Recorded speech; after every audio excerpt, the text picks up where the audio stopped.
Case में जी news गंभीरता के साथ आपको निष्पक्ष खबरें दिखा रहा है। हाथरस का सच वही है जो आपको जी न्यूज पर दिखाया जा रहा है। हाथरस का एक और सच आज हम आपके सामने लेकर आए हैं।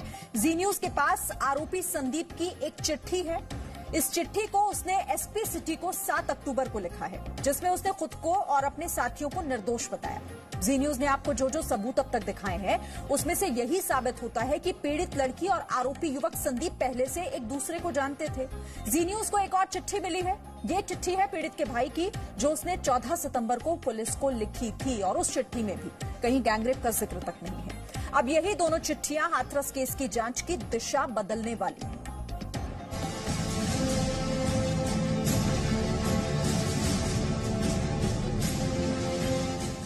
हाथरस केस में जी न्यूज इन्वेस्टिगेशन।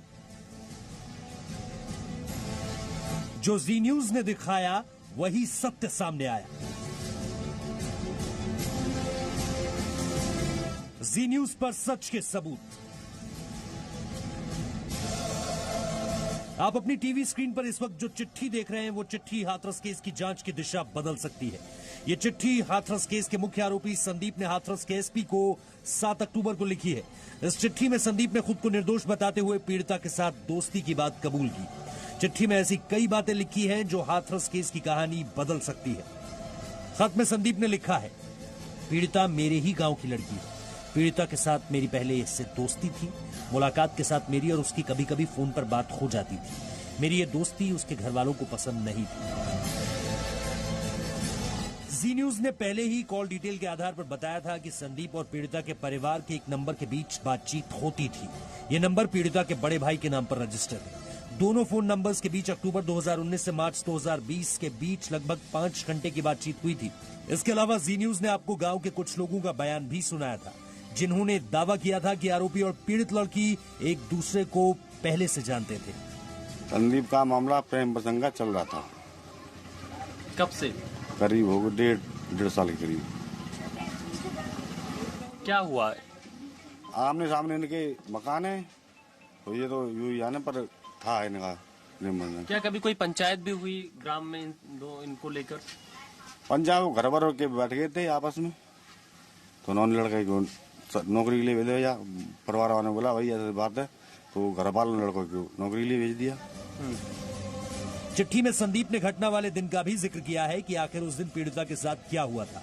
संदीप के मुताबिक घटना के दिन उससे मेरी मुलाकात खेत में हुई थी। उसके साथ उसकी माँ और भाई भी थे। उसके कहने पर मैं तुरंत वहां से चला गया और पिता के साथ पशुओं को पानी पिलाने लगा। बाद में मुझे गांव के लोगों से पता लगा कि मेरी और पीड़ित की दोस्ती को लेकर उसकी माँ और भाई ने उसे मारा पीटा, जिससे उसे गंभीर चोट आई है और बाद में वो मर गई। मैंने कभी उसके साथ मारपीट या गलत काम नहीं किया। जी न्यूज ने गांव के ही एक चश्मदीद के बयान को आपको सुनाया था।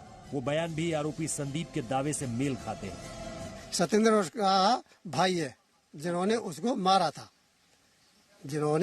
था। माँ और भाई ने ही मारा था उसको। और वहाँ कोई संदीप, पहले बोल चुका हूँ कि वो अपने बाप के साथ गाय को पानी पिला रहा था। हाथरस केस में गिरफ्तार लवकुश, रवि और रामू को भी संदीप ने झूठे केस में फंसाने का आरोप लगाया है। संदीप ने अपनी चिट्ठी में लिखा है, पीड़ित की मां और भाई ने मुझे और 3 अन्य लोगों को झूठे केस में फंसाकर जेल भिजवा दिया। हम सभी लोग निर्दोष हैं। आरोपी संदीप की चिट्ठी पर पीड़िता के पिता ने कहा है कि आरोपी खुद को बचाने के लिए झूठे दावे कर रहे हैं। ना तो जा चीज में अभी हम तो ना बोल सकते ही ना, वो आरोप प्रत्यारोप करते रहेंगे। हमारी कहानी तो अपनी बेटी की है ना, हम तो अपनी बेटी पर न्याय लड़ेंगे, है ना। जा चीज में वो आरोप अपने बचने के लिए वो कुछ भी करते रहे, हमें इससे मतलब नहीं है।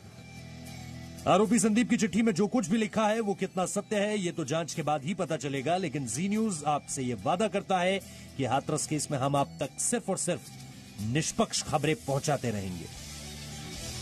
हाथरस से राजू राज के साथ ब्यूरो रिपोर्ट, जी मीडिया। तो हाथरस केस में जेल में बंद आरोपियों में से एक रामू के भाई ने भी दावा किया है कि पीड़ित को उसके भाई और मां ने मिलकर मारा है।